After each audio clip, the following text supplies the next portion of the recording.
Headlines के बाद खबरें विस्तार के साथ। मोदी सरनेम केस में सुप्रीम कोर्ट ने कांग्रेस नेता राहुल गांधी को बड़ी राहत दी है। सुप्रीम कोर्ट ने गुजरात हाईकोर्ट के फैसले को रद्द करते हुए सजा पर रोक लगा दी है। सुप्रीम कोर्ट ने अपील लंबित रहने तक सजा पर रोक लगाई है।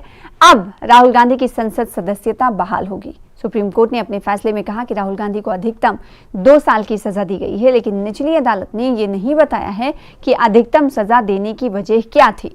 इसके साथ ही हाईकोर्ट ने भी इस पर पूरी तरह विचार नहीं किया। सुप्रीम कोर्ट ने साथ ही ये भी कहा कि राहुल गांधी की टिप्पणी गुड टेस्ट में नहीं थी। पब्लिक लाइफ में इस पर सतर्क रहना चाहिए। कोर्ट से राहत मिलने के बाद कांग्रेस मुख्यालय पहुंचे राहुल गांधी का पार्टी कार्यकर्ताओं ने जोरदार स्वागत किया। कोर्ट के इस फैसले पर राहुल गांधी ने ट्वीट किया। उन्होंने कहा, चाहे कुछ भी हो, मेरा कर्तव्य वही रहेगा, भारत के विचार की रक्षा करना। सुप्रीम कोर्ट के फैसले के बाद कांग्रेस नेताओं और कार्यकर्ताओं में जश्न का माहौल देखा जा रहा है। राहुल गांधी को बीती 23 मार्च को गुजरात के सूरत कोर्ट ने मोदी सरनेम केस में दोषी करार देते हुए 2 साल की सजा सुनाई थी। आज बड़ा खुशी का दिन हमको लगा कि डेमोक्रेसी की जीत हो गई, संविधान की जीत हो गई। सत्यमेव जयते जो हमारा नेशनल सिंबल के नीचे लिखा हुआ रहता है, वो उसका जीत आज हुआ है। इसलिए हम सारे लोग खुश हैं, शायद आप भी खुश होंगे। तो सुप्रीम कोर्ट का फैसला, उसके तहत, और मैं तहे दिल से सुप्रीम कोर्ट का फैसले का स्वागत करता हूं। अभी संविधान जिंदा है, बाकी है, और न्याय मिल सकता है। ये इसका एक बहुत बड़ा उदाहरण है। संविधान, लोकतंत्र और भारत के आम लोगों की ये जीत हो गई है। सिर्फ राहुल गांधी जी का जीत नहीं है, सारे भारत के जनता की जीत है, और डेमोक्रेसी की जीत है, और संविधान के उसूलों की जीत है। आज नहीं तो कल, कल नहीं तो परसों सच्चाई की जीत होती है। मगर जो भी हो, मेरा रास्ता तो क्लियर है। मुझे क्या करना है, मेरा क्या काम है, उसके बारे में मेरे दिमाग में बिल्कुल क्लैरिटी है। जिन लोगों ने हमारी मदद की और जनता ने जो प्यार और सपोर्ट दिया, उसके लिए मैं बहुत बहुत धन्यवाद करता हूं। तो कांग्रेस नेता राहुल गांधी के खिलाफ मानहानि का मुकदमा दायर करने वाले बीजेपी विधायक पूर्णेश मोदी ने भी सुप्रीम कोर्ट के फैसले पर अपनी टिप्पणी दी है। पूर्णेश मोदी ने कहा कि आज सुप्रीम कोर्ट ने राहुल गांधी की सजा पर रोक लगा दी। हम कोर्ट के इस फैसले का स्वागत करते हैं। हम अदालत में अपनी कानूनी लड़ाई, उन्होंने कहा, कि जारी रखेंगे। नामदार सुप्रीम कोर्ट में कन्विक्शन स्टे के लिए श्रीमान राहुल ने याचिका फाइल की थी। आज सुप्रीम कोर्ट में श्रीमान राहुल गांधी का कन्विक्शन स्टे किया गया है। इस कानूनी प्रक्रिया में हम इस सम्मानीय फैसले का स्वागत करते हैं, और आने वाले दिन में जब अब सेशंस कोर्ट में ये मुकदमा हम चलने वाला है, वह हमारी ओर से, समाज की ओर से कानूनी जंग जो है वो लड़ी जाएगी। उधर सुप्रीम कोर्ट के इस फैसले पर बीजेपी ने कहा है कि हम सुप्रीम कोर्ट के फैसले का सम्मान करते हैं। सुप्रीम कोर्ट ने राहुल गांधी को दी गई सजा को रोका है, लेकिन राहुल गांधी को बरी नहीं किया है। राहुल गांधी ने प्रधानमंत्री को अपना मित्र अपमानित किया था। बीजेपी ने कहा कि एक विशेष जाति के खिलाफ अपशब्द कहे थे। देश में सबसे बड़ी न्यायालय जनता की न्यायालय है। 2024 में जनता राहुल गांधी को जवाब भी देगी। 100% मांगनी चाहिए। माफी मांगने से कोई छोटा थोड़े हो जाता है। अगर इंसान है, किसी से भी गलती हो जाती है, तो उसके लिए आदमी कह देता कि चलिए भाई, हमसे गलती हो गई। और जब बात किसी समाज की हो, किसी जाति की हो, किसी धर्म की हो, किसी संप्रदाय की हो, तो माफी मांग ही लेना चाहिए। देखिए, सुप्रीम कोर्ट का कोई भी निर्णय हो, हम उसका स्वागत करते हैं। हम न्यायालय के निर्णय का स्वागत करते हैं, लेकिन आज कुछ सवाल उठते हैं, और उसमें से 1-2 सवाल ये हैं कि आखिर सुप्रीम कोर्ट में तो जाकर क्षमा मांगे ही होंगे राहुल गांधी जी, और ये केस राहुल गांधी जी से शुरू होता है और राहुल गांधी जी पे ही खत्म होता है। उन्होंने गाली दिया, पूरी कम्युनिटी को आप गाली दे रहे हैं। कोर्ट ने कहा, लोअर कोर्ट ने भी कहा था आप क्षमा मांग ले, तब क्षमा भी नहीं मांगे, तो आज सुप्रीम कोर्ट में क्षमा तो मांगे ही होंगे। तो ये दो बड़ा मैसेज है कि इस देश में लोकतंत्र है। राहुल गांधी जी, आप बार बार दुनिया में घूम के कहते हैं ना भारत में लोकतंत्र नहीं है, तो यहां लोकतंत्र है। आप जब सही जगह पे गए, आपने अपनी तरफ से खेद व्यक्त किया होगा, क्षमा मांगी होगी, सुप्रीम कोर्ट ने आपको राहत दी है, तो हम आपकी फांसी की सजा थोड़ी मांग रहे हैं। लेकिन वो तो बार बार कह रहे थे कि क्षमा नहीं मांगेंगे, उन्होंने कोई अपराध नहीं किया है। अब सुप्रीम कोर्ट में तो उन्होंने क्षमा मांगा ही, सुप्रीम कोर्ट में क्षमा मांगे तभी तो उनको क्षमा किया गया है। आगे बढ़ेंगे। सुप्रीम कोर्ट ने ज्ञान वापी मामले में सुनवाई करते हुए सर्वे को हरी झंडी दे दी है। सुप्रीम कोर्ट ने इलाहाबाद हाई कोर्ट के आदेश पर ज्ञान वापी में हो रहे सर्वे पर रोक लगाने से इनकार कर दिया है।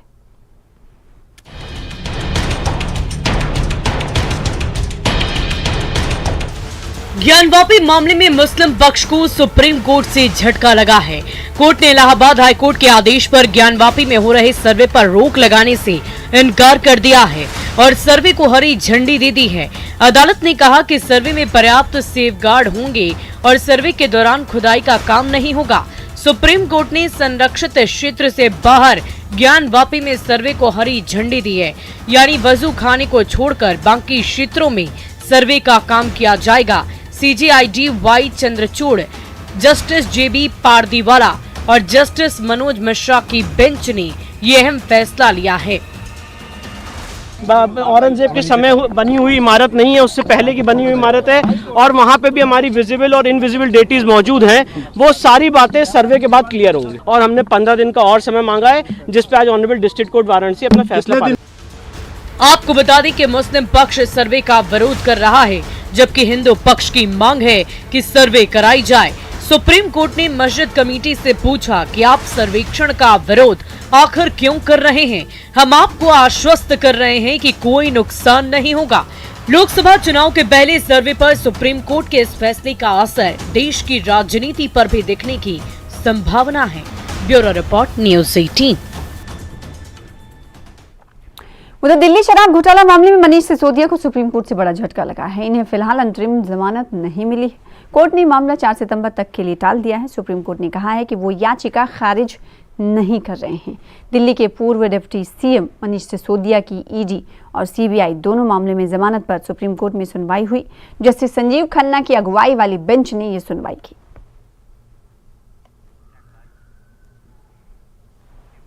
प्रधानमंत्री मोदी दक्षिण अफ्रीका में 22 से 24 अगस्त के बीच आयोजित होने वाले ब्रिक्स देशों के शिखर सम्मेलन में हिस्सा लेने के लिए जोहान्सबर्ग का दौरा करेंगे। प्रधानमंत्री ने अपनी व्यक्तिगत भागीदारी की पुष्टि कर दी है, जिसके बाद उनके दक्षिण अफ्रीका जाने या ना जाने को लेकर तमाम अटकलें खत्म हो गई। वहीं गुरुवार को साउथ अफ्रीका के राष्ट्रपति सिरिल रामाफोसा ने प्रधानमंत्री मोदी को फोन करके ब्रिक्स समिट के लिए न्योता दिया, जिसे प्रधानमंत्री मोदी ने स्वीकार कर लिया है। वो ब्रिक्स के संगठन विस्तार पर दिए जाने वाले फैसले में हिस्सा लेंगे। वहीं आपको बता दें कि पाकिस्तान और सऊदी अरब ने भी ब्रिक्स में शामिल होने की अर्जी दी है। दिल्ली में केंद्रीय मंत्री RK सिंह ने शुक्रवार को मोदी सरकार की उपलब्धियां गिनाते हुए कहा कि हमने न सिर्फ देश के गरीबों के लिए काम किया बल्कि देश को आधुनिक भी बनाया है। उन्होंने कहा कि प्रधानमंत्री मोदी का लक्ष्य 2047 तक भारत को विकसित राष्ट्र बनाने का है। साथ ही कहा कि भारत 2014 से पहले जैसा था अब उससे बिल्कुल अलग है। इसके साथ ही उन्होंने बिजली के क्षेत्र में भारत की प्रगति के साथ ही बुनियादी ढांचे को लेकर केंद्र सरकार के कामों को भी गिनाया। साथ ही सरकार की भावी योजनाओं की जानकारी देते हुए कहा कि सरकार का लक्ष्य देश में 2030 तक 800 वंदे भारत ट्रेन चलाने का है।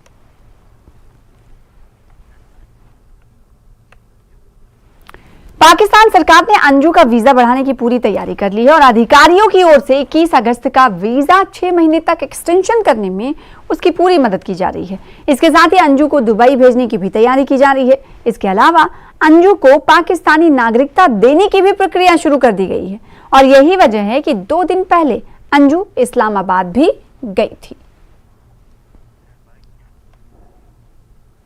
यासीन मलिक के कोर्ट में फिजिकली पेश होने के मामले में दिल्ली हाई कोर्ट ने संशोधन किया है। कोर्ट ने यासीन मलिक को वीडियो कॉन्फ्रेंसिंग से पेश होने की इजाजत दे दी है। पहले कोर्ट ने फिजिकली पेश होने का आदेश दिया था।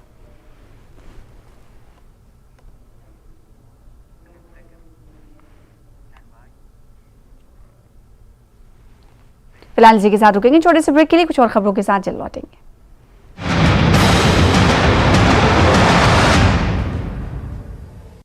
Largest News Network फिर से इस्तेमाल के लायक बनाया जा सकेगा। आईआईटी मंडी के मैकेनिकल और मटेरियल इंजीनियर स्कूल के एसोसिएट प्रोफेसर डॉक्टर सत्यशील रमेश पवार के नेतृत्व में रिसाइकलिंग की तकनीक के शोध को पूर्ण किया गया है। बिलासपुर में एक शख्स ने सरकारी आवास में धारदार हथियार से हमला कर एक युवक को घायल कर दिया। यह शख्स चोरी के इरादे से करियर बॉय के रूप में आया था। आपदा प्रबंधन प्राधिकरण ने सिरमौर में 3 दिवसीय विशेष कार्यशाला का आयोजन किया। इस कार्यशाला में विभिन्न विभागों के तकनीकी कर्मचारियों और पंचायत प्रतिनिधियों को भवन निर्माण संबंधी सुरक्षा जानकारी दी जा रही है।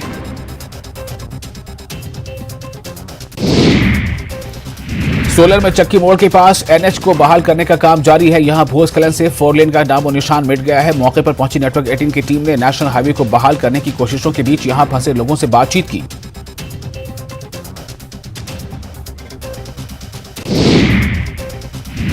कुल्लू और मंडी जिले की सीमा बचौरा कटौला सड़क मार्ग पर सवारियों से भरी टेम्पो ट्रैवलर हादसे का शिकार हो गई। इस हादसे में टेम्पो ट्रैवलर में सवार 24 लोग घायल हो गए, जिसमें गंभीर रूप से घायल 2 लोगों को कुल्लू रेफर किया गया है। कैबिनेट मंत्री हर्षवर्धन चौहान, रोहित ठाकुर और सीपीएस मोहन लाल ब्रागटा ठियोग विधानसभा क्षेत्र के दौरे पर पहुंचे। यहां उन्होंने सड़कों को किसी भी सूरत में बहाल रखने के अधिकारियों को निर्देश दिए। उन्होंने बताया कि क्षेत्र में सड़कें खुली रखने के लिए 36 जेसीबी मशीनें तैनात की गई हैं। लाहौल दौरे के दौरान राजस्व, बागवानी और जनजातीय मंत्री जगत सिंह नेगी ने सिस्सू में टाउन एंड कंट्री प्लानिंग का विरोध कर ग्रामीणों से मुलाकात की। इस मौके पर विरोध कर रहे राहुल गांधी को मानहानि केस में सुप्रीम कोर्ट से बड़ी राहत मिली है। आपको बता दें कि राहुल गांधी को मानहानि केस में दोष सिद्धि पर सुप्रीम कोर्ट ने रोक लगा दी है, जिसके बाद कांग्रेस कार्यकर्ताओं में खुशी की लहर देखी जा रही। ना सिर्फ कार्यकर्ता बल्कि अगर बात मुख्यमंत्रियों की करें तो उनकी तरफ से भी लगातार प्रतिक्रिया दी जा रही है। अगर हिमाचल प्रदेश के सीएम सुखविंदर सिंह सुक्खू की बात करें तो उन्होंने भी अपने दिल्ली के दौरे के दौरान राहुल गांधी की मानहानि केस में राहुल गांधी को राहत दिए जाने पर क्या कुछ कहा है, आइए आपको सुनाते हैं। हिमाचल के मुख्यमंत्री सुखविंदर सिंह सुक्खू हमारे साथ बातचीत करने के लिए मौजूद हैं। सर, राहुल गांधी पर सुप्रीम कोर्ट ने एक बड़ा फैसला सुनाया है और जिस तरीके से जो उनको दोषी होने पर स्टे लगा दिया गया है, अब वो वापस पार्लियामेंट जा पाएंगे, संसद में पटल पर अपनी बात रख पाएंगे। आप कैसे देखते हैं? सत्ता पक्ष को एक जवाब मिला? देखिए, झूठ बार बार सच से टकराता है, लेकिन अंत में जीत सत्य की होती है। तो आज सर्वोच्च न्यायालय ने जो फैसला राहुल गांधी जी के पक्ष में दिया, वो सत्य की जीत है। निश्चित तौर पर इसका कांग्रेस पार्टी को भी बहुत फायदा होगा। आगामी 2024 को लेकर जो लोकसभा चुनाव हैं, उसमें ये एक पॉजिटिव पॉइंट मिला आप लोगों को, चूंकि कहीं ना कहीं एक डिफेम किया जा रहा था और अलग अलग बातें की जा रही थी। इस तरीके के बयान नेता अक्सर देते हैं, मगर सिर्फ राहुल गांधी पर इस तरीके का आरोप लगा। देखिए, पॉजिटिव ही है और निश्चित तौर पर इसका फायदा कांग्रेस पार्टी को होगा और जो हमारा एक गठबंधन बना है उसका भी ये फायदा होगा कि जिन मूल्यों के लिए राहुल जी ने लड़ाई लड़ी, जिस लोकतंत्र को जिंदा रखने के लिए राहुल जी बार बार आवाज उठाते रहे, उसको सही हिंदुस्तान की सर्वोच्च न्यायालय ने ठहराया है। ये बहुत खुशी की बात है और निश्चित तौर पर उन लोकतांत्रिक मूल्यों की जीत है। मैं राहुल गांधी जी को एक बार फिर से बहुत बहुत शुभकामनाएं देता हूं। धन्यवाद। तो ये थे हिमाचल के मुख्यमंत्री सुखविंदर सिंह सुक्खू। साफ तौर पे राहुल गांधी के लिए एक बड़ी खबर है और राहुल गांधी को धन्यवाद करते हुए नजर आए और सबसे बड़ी बात कहा कि देश की सबसे बड़ी अदालत सुप्रीम कोर्ट की ये जीत है, क्योंकि सुप्रीम कोर्ट देश की सबसे बड़ी अदालत है और उन्होंने राहुल गांधी के लिए एक खुशी की खबर दी है और उनको दोषी होने पर स्टे लग गया है। नई दिल्ली से कैमरामैन रमेश ताकर के साथ मैं रवि मिश्रा, न्यूज़ 18। वहीं दूसरी तरफ प्रदेश अध्यक्ष कांग्रेस अध्यक्ष प्रतिभा सिंह ने राहुल गांधी को उच्चतम न्यायालय की ओर से मानहानि मामले पर रोक लगाने के फैसले पर खुशी का इजहार करते हुए राहुल गांधी को बधाई दी। प्रतिभा सिंह ने इस फैसले पर अपनी प्रतिक्रिया देते हुए कहा कि आज देश के लोकतंत्र की जीत हुई है। साथ ही उन्होंने कहा कि सत्य परेशान हो सकता है, पराजित नहीं। उन्होंने कहा कि आज सत्य की जीत हुई है।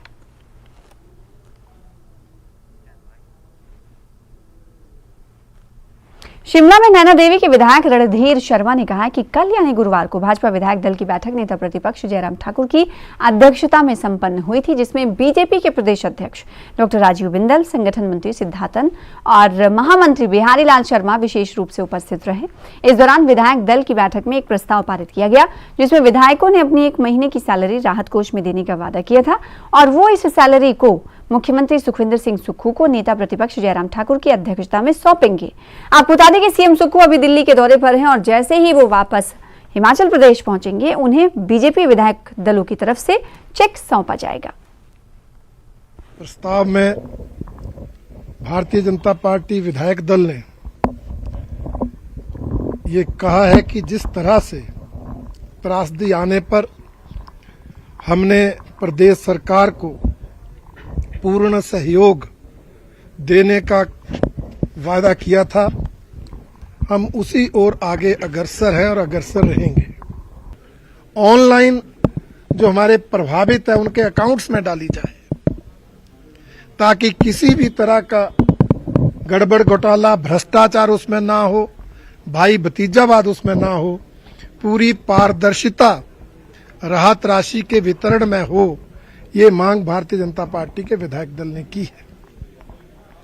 विधायकों ने 1 माह की सैलरी देने का जो वायदा किया है, वो सैलरी का चेक जैसे ही मुख्यमंत्री हिमाचल प्रदेश आएंगे, हमारा विधायक दल नेता प्रतिपक्ष श्री जयराम ठाकुर जी के नेतृत्व में उन्हें सौंप देगा। हिमाचल के निर्माता डॉक्टर यशवंत सिंह परमार की आज जयंती है। इस मौके पर हिमाचल विधानसभा में विशेष कार्यक्रम का आयोजन किया गया, जिसमें विधानसभा अध्यक्ष समेत सत्ता और विपक्ष के विधायक शामिल रहे। यहां नेता प्रतिपक्ष जयराम ठाकुर ने कहा कि यशवंत सिंह परमार सबके थे। पूर्व में भाजपा सरकार के समय इस कार्यक्रम को राज्य अतिथि गृह पीटर हाफ में बड़े स्तर पर मनाया गया। डॉक्टर परमार प्रेरणा उनसे मिलती है कि जीवन के अंतिम दौर तक रहना चाहिए सेवा का भाव। और डॉक्टर परमार के गृह जिले सिरमौर में भी कार्यक्रम का आयोजन किया गया। जब इस प्रदेश के निर्माता डॉक्टर यशवंत सिंह परमार जी का हम जयंती मना रहे हैं, वो एक ऐसे व्यक्तित्व के धनी थे कि जिन्होंने अपने जीवन में स्वयं भी बहुत बड़ी पराकाष्ठा तक पहुंचे। एक मजिस्ट्रेट के पद ब्रिटिश टाइम में पहुंचना अपने में एक बड़ी उपलब्धि थी। उसके बावजूद वो एक आम नागरिक का जीवन जीने में आस्था रखते थे। एक उपमा दी थी कि सड़कें हमारी जीवन रेखा हैं, अगर सड़कें होगी तो विकास होगा, निर्माण होगा, प्रगति होगी, हम दुनिया के मैप पे आएंगे। वो सब उस महान नेता का एक परिकल्पना थी, उनका सपना था, जो आज हम साकार कर रहे हैं। उसके बाद भी नेताओं ने बहुत काम किए, ठाकुर रामलाल जी ने बहुत काम किए, राजा वीरभद्र सिंह ने 6 बार मुख्यमंत्री रह के बहुत काम किया, लेकिन उनकी उन सड़कों में रंग भरने का काम no doubt successive chief ministers ने किया। यशवंत सिंह परमार जी के जीवन से हमको एक चीज नहीं, बहुत सारी चीजें सीखने को मिलती है। आगे बढ़ने के लिए संघर्ष करना, लक्ष्य कितना भी कठिन हो, मुश्किल हो, जटिल हो, लेकिन उसको हासिल किया जा सकता है। उस वक्त की कठिन परिस्थितियों में भी उन्होंने आने वाले समय के लिए कि हमारा विजन क्या होना चाहिए, काम करने का तौर तरीका क्या होना चाहिए, हमारी प्राथमिकता इस हिमाचल जैसे भौगोलिक दृष्टि से जो कठिन प्रदेश है, इसमें किस प्रकार की होनी चाहिए, उनको इंगित किया, उनको प्रायोरिटाइज किया और उसके बाद उन पर काम किया। प्रधानमंत्री मोदी ने दिल्ली में बिहार एनडीए के सांसदों के साथ बैठक की। पीएम ने सांसदों को अपने काम लोगों तक पहुंचाने का निर्देश दिया। सांसदों के साथ हुई बैठक में प्रधानमंत्री मोदी ने नीतीश कुमार को लेकर भी कई बातें कही।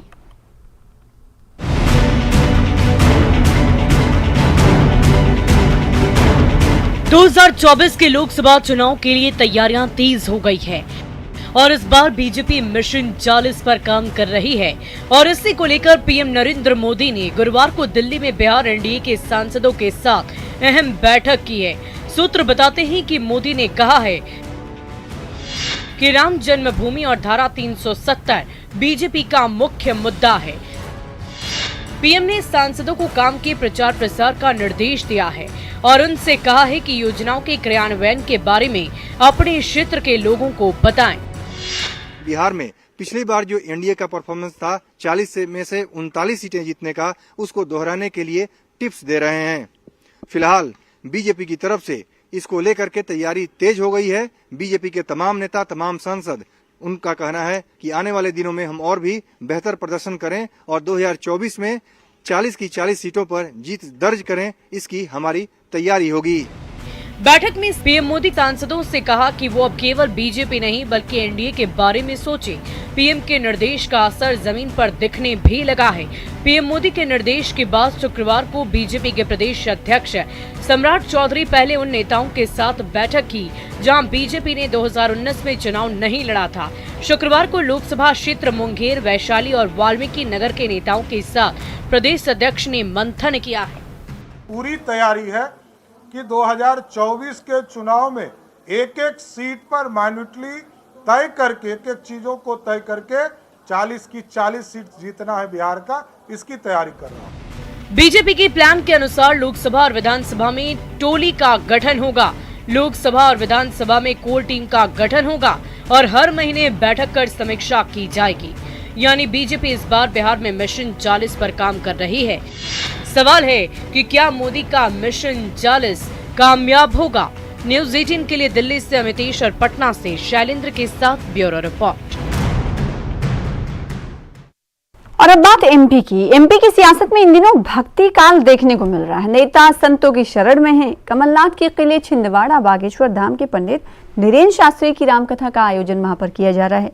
बीजेपी ने इस पर निशाना साधा है और कांग्रेस इच्छाधारी कांग्रेस को उन्होंने बताया है। आप देखें रिपोर्ट और मुझे दें इजाजत। नमस्कार।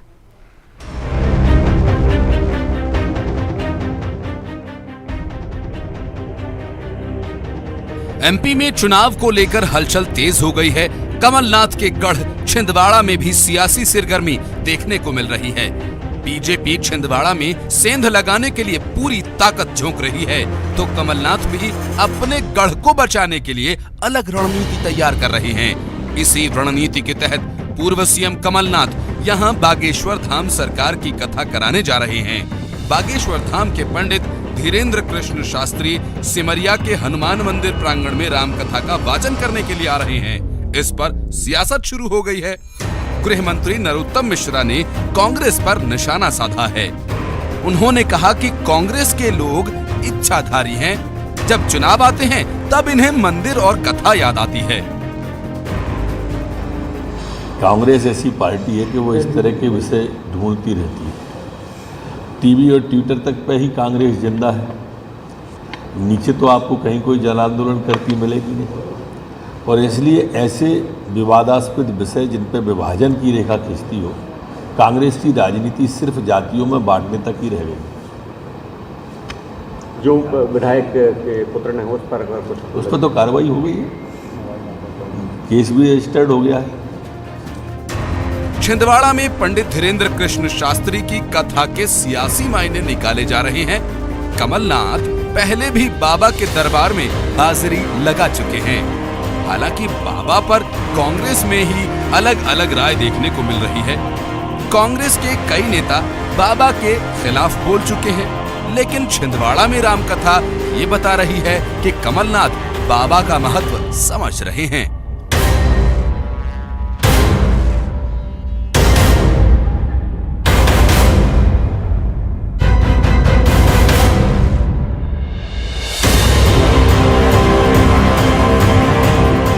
बाबा की लोकप्रियता सिर्फ एमपी ही नहीं बल्कि पूरे देश में भी है। इनकी कथाओं में हजारों लोगों की भीड़ उमड़ती है। सीएम शिवराज भी पंडित धीरेन्द्र कृष्ण शास्त्री की कथा में जा चुके हैं। सियासत में संतों का प्रभाव सभी पार्टियां समझ रही हैं। अगर संतों से साथ मिल जाए तो चुनावी नैया पार हो सकती है। ऐसे में अब छिंदवाड़ा में कथा के आयोजन पर बीजेपी सवाल उठा रही है। Report news 18।